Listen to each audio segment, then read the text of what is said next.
আসসালামু আলাইকুম সুপ্রিয় দর্শক, পারস কুকিং চ্যানেলে আপনাদেরকে স্বাগতম জানাচ্ছি আরও একবার। বরাবরের মতো হাজির হলাম নতুন আরও একটি রেসিপি নিয়ে। আজকে আমি আপনাদেরকে তৈরি করে দেখাবো বাসায় আমি খুব সহজে যেভাবে সবচেয়ে বেশি স্বাদে কলমি শাক ভাজি করি সেই রেসিপিটি।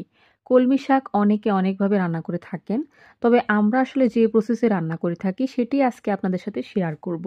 আর এভাবে কলমি শাক রান্না করলে সবচাইতে বেশি ভালো হয় খেতে, যেহেতু কলমি শাক এমন একটি শাক যেখানে তেল মশলার পরিমাণটা একটু বেশি লাগে, না হলে কলমি শাকটা খেতে আসলে ভালো লাগে না। তো আজকে আমি আমার প্রসেসে রান্না করে দেখাবো, আর এভাবে রান্না করলে কলমি শাক সবচাইতে বেশি ভালো হয়। তো চলে যাচ্ছি মূল রেসিপিতে।